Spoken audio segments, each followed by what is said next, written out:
Welcome to the Call to Harmony, where we explore the inner journey to oneness with self, others, and the divine. Hello, everybody. Welcome back to the Call to Harmony. We're glad that you are here with us and listening for another week. Welcome back, Tucker. Thanks, Savannah. Welcome back, Savannah, as well. We're so glad you've joined us again. Thanks for occupying this space with us. In this podcast, we go to some interesting places, just trying to process what it's like to respond to the call to harmony that is calling us to live from a place of inner peace. And we've started this season, we started with faith journeys and what that can be like. And that might be what's leading you to want to hear and heed the call to harmony, but it might not be faith. It might be, like a life crisis or an identity crisis or a career or something like that, or a friendship or something that just kind of crumbles and kind of reveals to you that there's something more to life. There's something that you're missing. You might experience a sense of emptiness or hollowness or just a sense of lack in your life that can start to lead you on a spiritual path toward harmony. And Savannah's been super good to us in sharing some of her story and just in real time sharing things that she's been going through. And so, Savannah, just publicly, thank you so much. No problem. Yeah. I'm glad my pain is productive in some way. Yeah, absolutely. So grateful. So, as we talk this week, Savannah, you mentioned something recently to me that was a sticking point for you. Do you mind telling us about that? Yeah. My question? Or am I missing Yeah. something? Okay. I have had some experiences lately that have just been on my mind because they've felt big. So it kind of made me think about harmony and how experiences that feel quite a bit heavier, like kind of more traumatic. I'm curious how, what is a real expectation of practicing harmony, or how that can look when you are maybe experiencing some trauma response, or oftentimes we can use the word flooded, where emotions are just so big and so heavy that it's really hard to slow down like we do when we practice harmony here on this podcast. I had an experience last night where I was feeling a lot of emotion and had the cognitive thought to slow down and to be like, okay, what's going on inside, right? And doing some of those mindfulness practices, but I couldn't. The survival part of my brain, I think, was really in control. So yeah, what's the role of harmony in that, or how is it realistic to be able to no, someday, Savannah, you'll be able to practice harmony when you're feeling that intensely, about an experience, or those emotions are really big? Or is it hey, there are some times where, we might have a response to something that just is, and it doesn't necessarily mean we have to practice harmony, or that it's, I don't know. That's a lot of words. What do you say, Tucker? It's a great question. Can I just ask you maybe there's some people listening that don't understand what a trauma response is. Yeah. Could you describe that?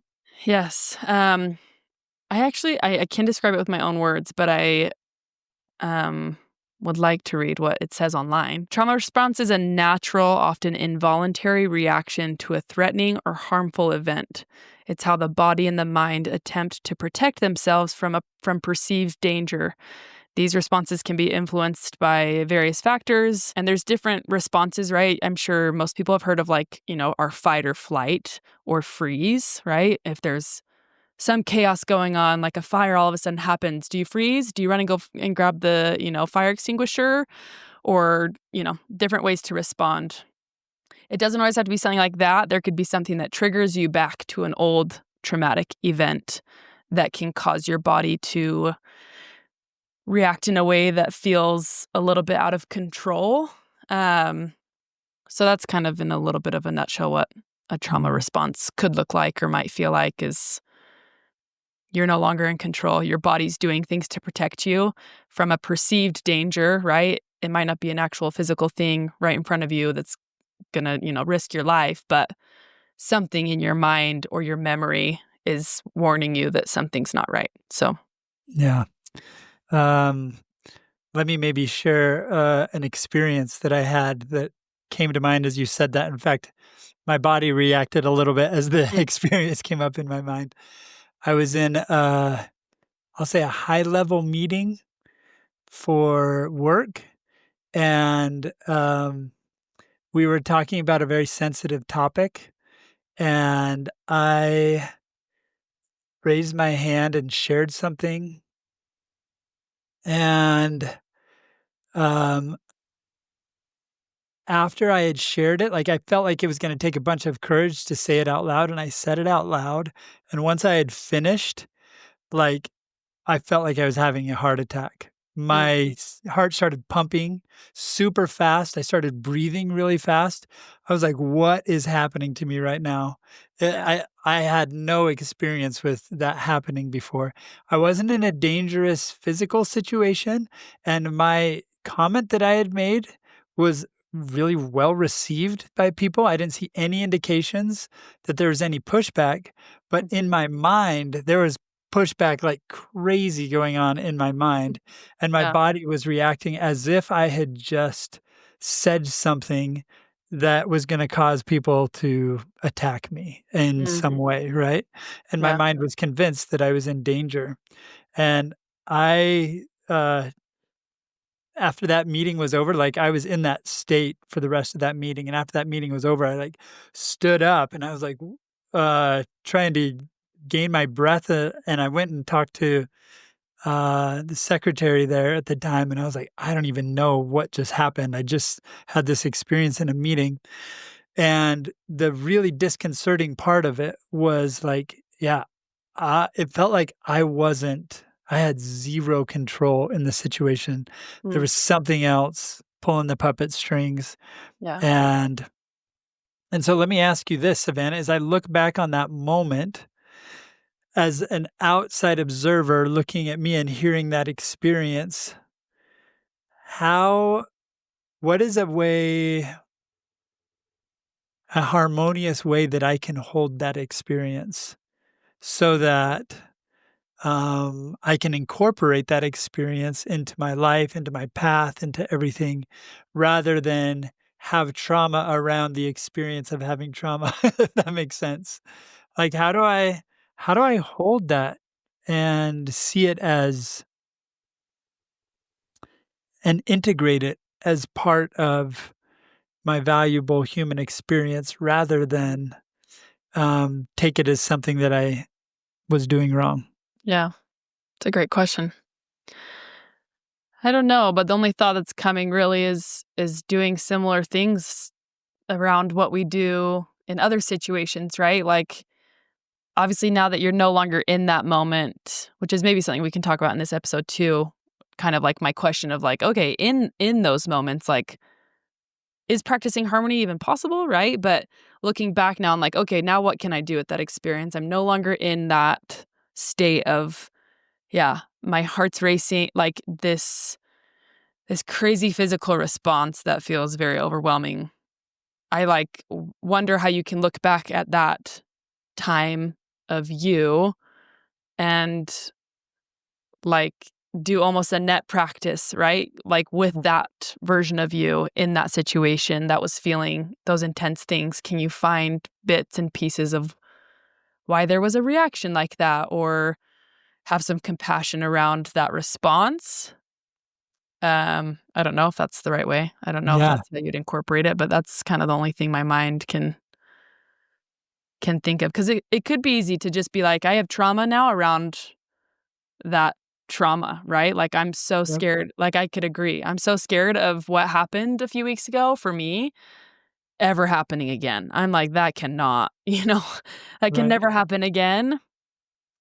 And maybe looking at it differently and having some grace and acceptance and yeah, compassion for how I was showing up, even though I felt like it wasn't me. I didn't have control. Mhm. I don't even remember what I said.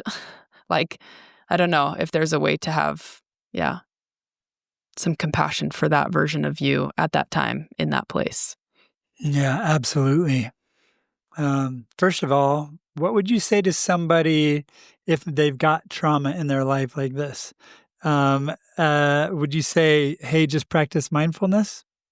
No, go get help. There are Yeah. plenty of resources around. There's, like crisis hotlines. 988 is a number anyone can call anywhere if you are in a lot of distress and feel some of this response, right? You feel maybe separate from your body. There's a lot of, I call it crazy energy inside of me, like this very unsettling buzzing, or you feel like you're having a heart attack. There's so many resources out there to get help, and I'm a advocate for therapy as I'm going to school to be a therapist, but I think therapists can help a lot too with trauma. And if you're dealing with a lot of hard things, seeking professional help can be very, very useful and safe. So, Yeah, and that's really important. We talk about some pretty intense things on this podcast, yeah. and there is, uh sometimes we give ourselves messages like, I should be able to handle this on my own without getting professional help. I shouldn't be having this response. I shouldn't be fearing this or whatever it is. And these statements of I shouldn't be, they kind of shame us a little bit and they add to the potential trauma that can happen. So, um, or they add to the potential difficulty that can come from this. So, Yeah. one of the hard things I know for me, I'm this way. I'm very prone to give myself those messages, Same. but just accepting that, like, hey, this is part of the path to harmony. It's reaching out for the resources that have been placed in our paths. It's we're on the earth at this particular time, and we have the blessing of a bunch of beautiful resources, therapists, 998 hotline, Hmm. different things that we can do to reach out for this and just expand the journey to harmony past just yourself. This is not an individual resource or an individual journey where all the resources are supposed to be in you. Coming to harmony is expanding your awareness outside of you and starting to notice that, hey, there are resources and people and experiences placed in my path by, we'll say, a higher power that are there to help me find harmony. Mm. I do believe that we're all called to harmony in some way or another. And that call is always accompanied by tools. In episode 9, we talked about synchronicity and how things start to come up, people start to surface, situations start to develop Mm. to give us indications that we're on the right path. Perhaps that's a message, or just assurance that there is something bigger than us going on. Yeah. And in the same way, there are resources around us that if we slow down and have eyes to see, I mean, we suggested a couple general ones, but you may even notice um, people and nudgings toward certain places. And I don't mean to make this sound magical and mystical, but just be open. Mm. Just be open to the fact that you are not supposed to be doing this journey on your own. The call to harmony is a call to all of us, but it's not a call for us to travel alone. It's a call Yeah. for us to open our eyes and be aware of the resources around us and take advantage of them. Mm. And the strength that comes into our lives as we travel, not solo, but with the resources and the people around us, is that will accelerate our path and help us toward healing. Mm. That's So great. I don't know if this answered your question or helped your question, but there was another question So let me know if there's anything still hanging out there. But you asked, is there anything we can do if that episode is already passed to help incorporate that, integrate that, and find harmony with it? Yeah. Yeah. Um, what if we what if we did a practice with that right now? Let's do it. So we'll invite listeners to come along for the ride. And what I'm not inviting, we don't want you to go to, we've said this before, on a scale of 1 to 10, we're not asking you to go to the place where you're at a 10 in your mind and everything's, you need help outside of yourself to get to. But what we might go to is the moment of the triggering, and we're just going to be curious about it. We're just going to come at it from a place of creating some neural pathways so that next time, if you're in a similar place, maybe there's some ingrained opportunities, some uh, ingrained tools, and we'll use the net practice, like you mentioned, if that's okay, Savannah. Yeah. So, just go ahead and close your eyes and let's slow down, come into the present moment, settle into our bodies right now, and just let yourself feel safe right here, right now in your body as it is.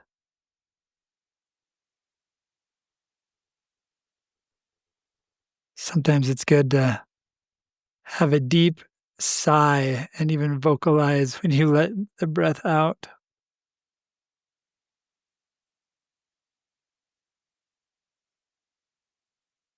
And already doing this, we know we're coming with some intention to practice harmony, to practice peace. We're not going to go any place we don't um, need to go. And we're going to give ourselves permission, if it gets too intense, to just pause and step away. Okay. If it gets too intense, just give yourself permission to be like, I'm going to work through this with a professional, or I'm going to call 988 and see what suggestions they would have of working with this. But for now, let's just bring up, Savannah, I'll just ask you to bring up a moment just before you were triggered and you felt powerless and a lack of control. Just picture the context and the environment. And even as you start into this, you might start your body might start reacting right away. You might start having physical sensations come up. And let's just stay grounded enough that we can watch those physical sensations. Keep track of them. Where are they arising in your body? And again, if it gets too intense, we'll just pause, step away from it.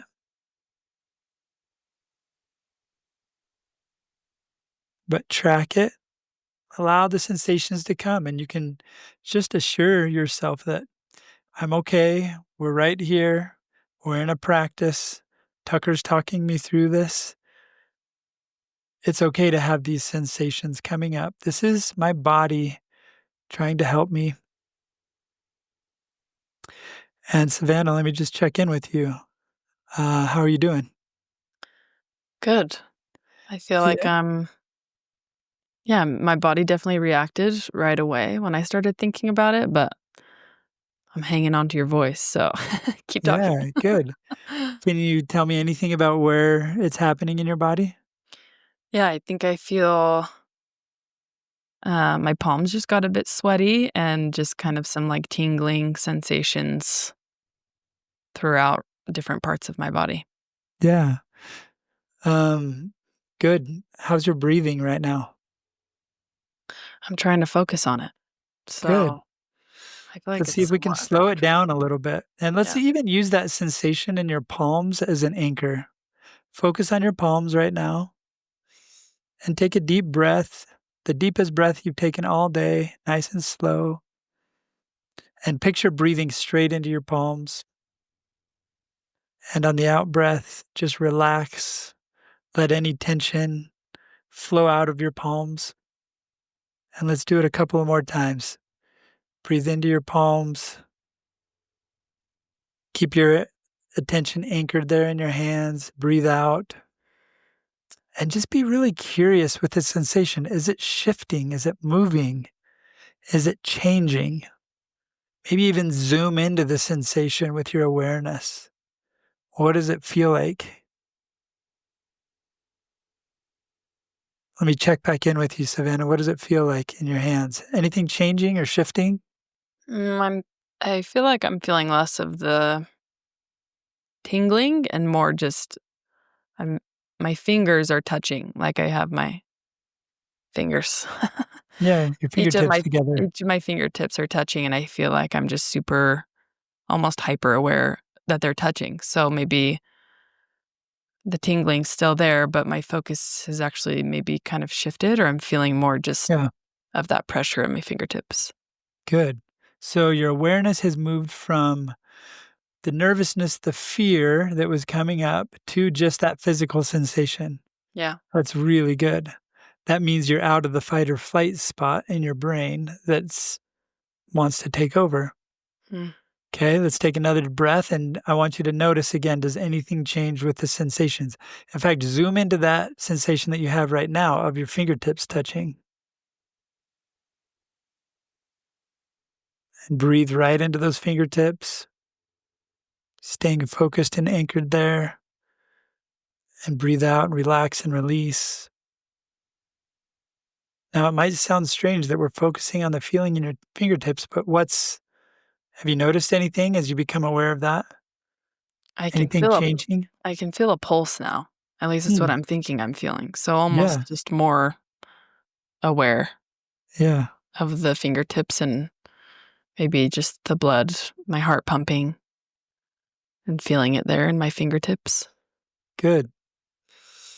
Okay, now let's expand awareness. With the next breath, feel the rest of your hands as well.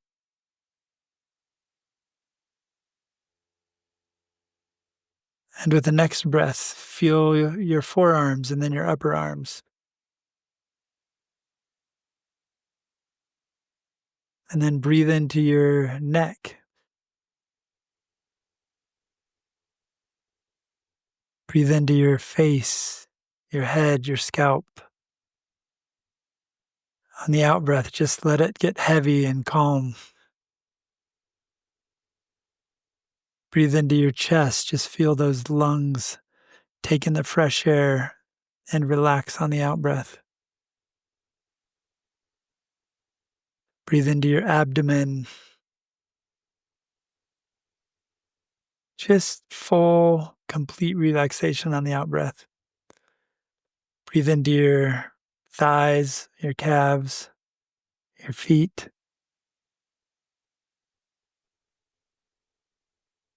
Now breathe into your toes even, maybe even wiggle them as you breathe into them.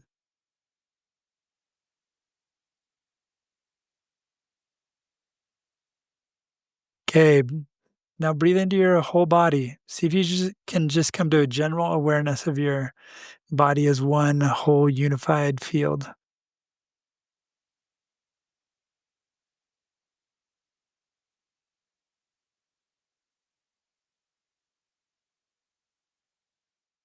And let me check in with you, Savannah. How are you feeling? I don't feel quite as tingly. I don't know that I actually notice really any tingling anywhere. So I think that that's maybe just diffused as we've been breathing. Hmm. So we started this with going to a place in your mind and imagining the environment. And we haven't been anchoring back to that picture in your head. But are you able to picture yourself recognizing this sensation coming up again and then just turning your attention straight to the physical sensation in your body? Can you see yourself? We're not correcting, saying that anything was wrong that happened in the moment. What we're doing is equipping ourselves to shift from um, being taken over to becoming intensely aware in the body. And that shifts us out of that part of our brain that will take control and gets us into broader awareness. And so we'll just wrap up this practice with hold on to that body awareness as you open your eyes.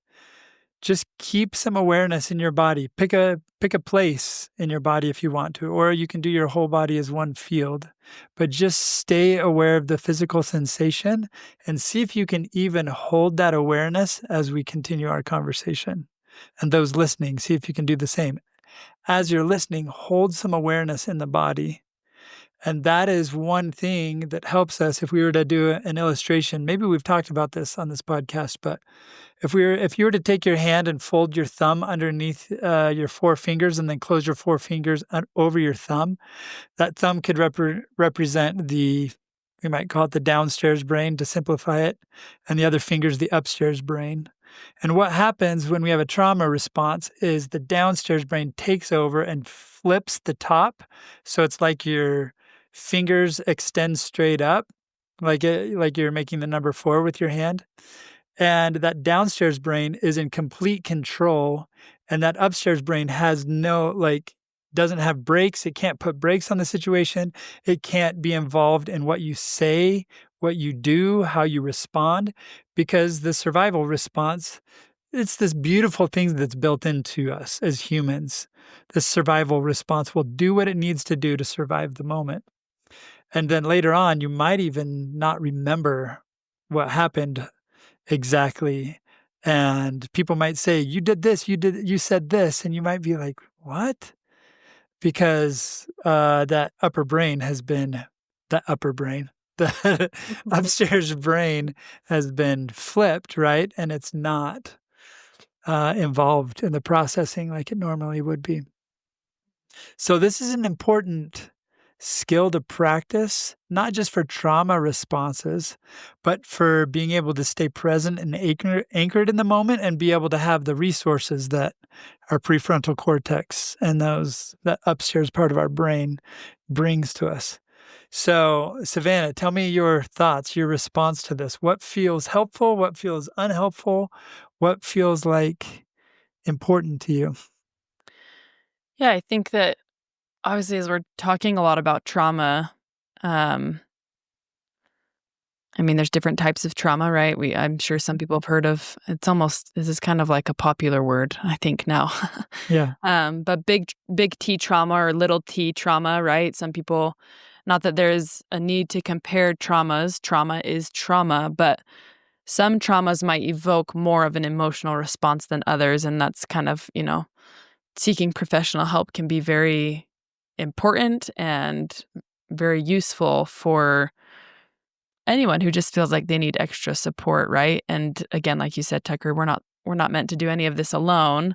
There's a lot of power within us that I think is really important too, but that there are resources and tools that are out there to help us in this call to harmony. I think also in this practice, while I felt things shift and change, I think there's still a lot of rawness around my experience and, Mhm.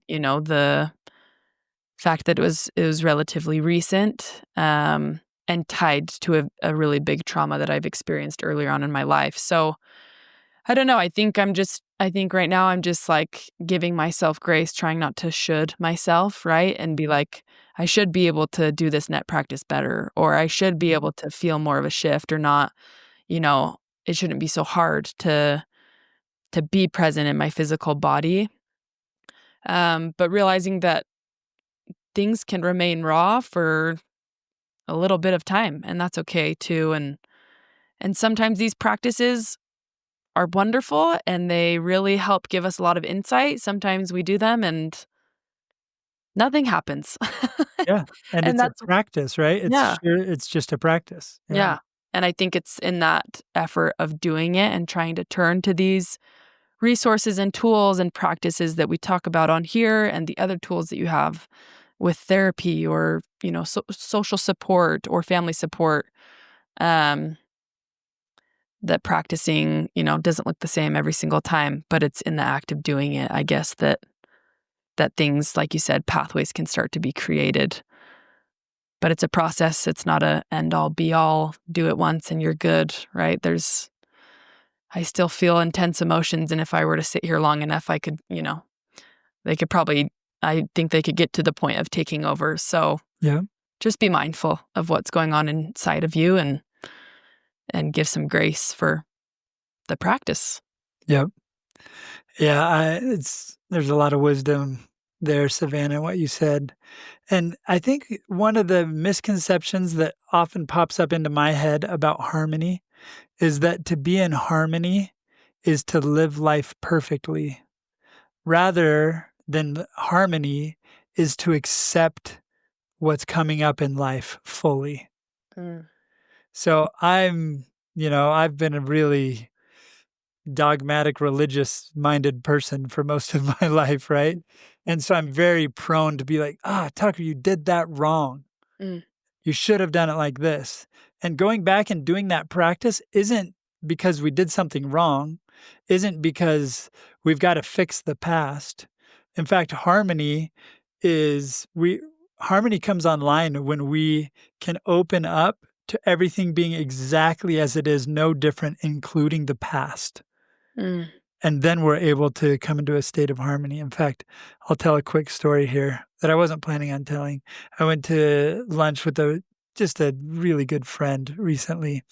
And this friend shared all kinds of complex details about a very difficult relationship in his life. And as he talked about the complexities of it, it was like, holy cow, everywhere you turn, it feels like there's pain and a dead end in this relationship that he's navigating, but he needs to keep finding a way to navigate it, right? And so as he got this out, there was a lot of emotion involved in it and frustration and difficulty. And as I was listening to this, I had this kind of impulse to want to say something to try to fix it because I was feeling, whoa, this is intense, right? Yeah. But then deeper in there somewhere, thank goodness, something was saying, Tucker, just give it space. Mm. Just let it be. And so I just continued to listen and listen and listen. And I had that impulse to step in a few times, but Tucker, let it be. Let it be. Just hold the space. And at the very end, as he was done with explaining all of this, he said something like this. He was like, whoa, this whole thing is like this super intricate spider web. And in a strange way, it's like beautiful. Mm. Oh my goodness, this spider web is like the most crazy intense thing, this relationship that I could possibly imagine. Wow. And he was speaking from harmony. Mm. And what he had been just saying just a little bit before was like, it's impossible. There's no way we can't deal with this. Like, how could almost, and he didn't say this, but we all get in a place sometimes where we want to say, how could life do this to me? Or how could God do this to me? How could this circumstance be this way? It's unsolvable. Hmm. But then he started speaking from like, it's actually kind of beautiful. Hmm. And about 2 minutes later, I said to him, hey, do you know what just happened a couple minutes ago? When you stepped back from the spider web and saw its beauty? That was amazing. You were totally free from it. And you were looking at it as something beautiful and somehow valuable. That was a moment of harmony. And I use that word because we have that relationship and, we Yeah. talk about it all the time. But he was like, oh my gosh, I don't think I've ever had harmony toward that relationship Mm. like that before. And the rest of the lunch and our time together, we just kind of reflected back to that moment of peace and harmony that came. And it was just really beautiful. And I dropped him off and I went driving away. And this was an interesting experience for me because he had said something like this. He was like, Sometimes as adults, we have so much weight on our shoulders that just weighs us down. But that feeling of being a child where there's not a care in the world and there's no weight on your shoulders, he talked about how he had experienced that and that's harmony right there. Mm.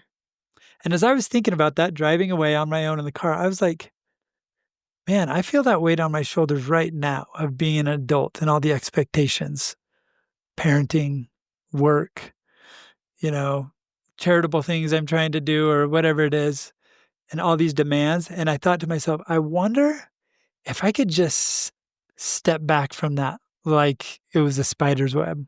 Mm. And all of a sudden, boom, it was gone. And I was like, wait, I don't feel the weight. It like completely disappeared. And it it it didn't feel like a spider web to me. To me, it felt like I was like wearing I don't know, a suit that had weights all over it, a weight suit that made me 200 pounds heavier. And I had just unzipped it and taken it off. And I was like, wow, those are beautiful trees I'm driving past right now. And this is a cool moment. And what a great time of life. And I started to just feel and experience that. And I was like, wow, I wonder how long I can keep this weight suit off me. And it was about 30 minutes. And then I started getting involved with some work thing or another. And I got back in my head and I noticed later, I was like, oh, the weight's back. Hmm. And I wish it was always as easy as just unzipping something and stepping out. Sometimes it can be, sometimes that seems attainable, but sometimes our body actually takes over and is like, "No, we gotta deal with this a different way right now." But it's worth practicing what we're practicing so that our body starts to train itself. We do a net practice. We notice and name, we embody, and Mhm. then we didn't do the T on our net practice today, take a step toward our values, but every time we slow down, we increase, the neural pathway where we open up those neural pathways, and we increase our brain's ability to see freedom. Mm. Um, there's a quote out there, I don't know who said it, but that said, "Freedom is always the gate of freedom is always right by us. It's just that our mind rarely looks that direction." Mm. That's cool. So, that was a long explanation, but that experience for me just reminded me, like, so much of harmony is available right here, right now. Our minds get in these grooves where we're almost addicted to the weight that we're wearing on us.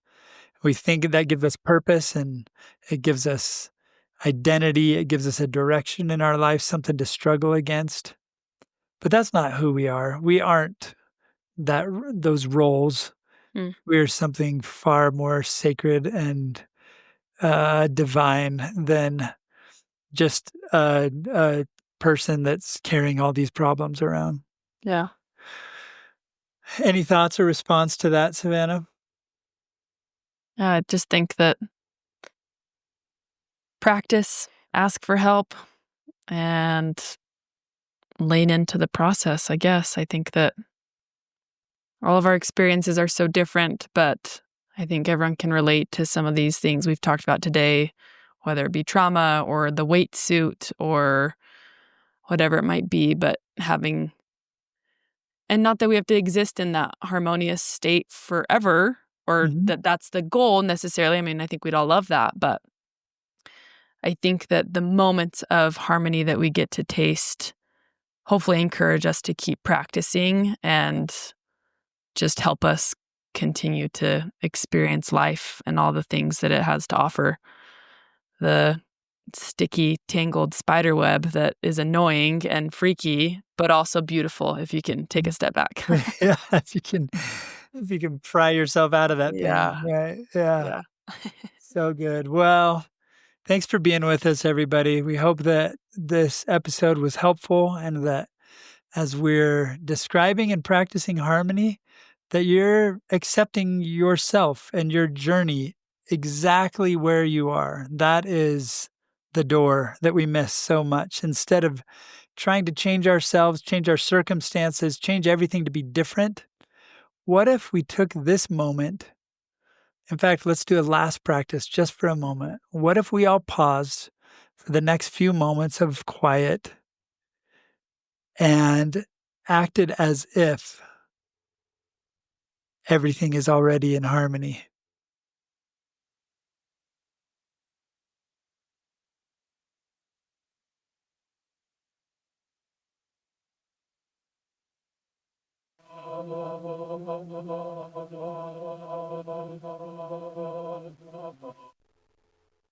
And it's worth practicing that. I mean, it's easy for the mind to come in. Well, it would be if it wasn't for this and this thing, right? But every time we stop and we practice and we become still, we're training ourselves, our minds to slow down. And when it comes down to it, to go fast on the spiritual path, we have to slow down. Mm. Yeah. And we leave that with you today. We hope you'll join us again next time as we continue on the call to harmony. Thanks, everybody. Thanks for being here. See you then. Thank you for listening, and we hope you will join us next time on the Call to Harmony.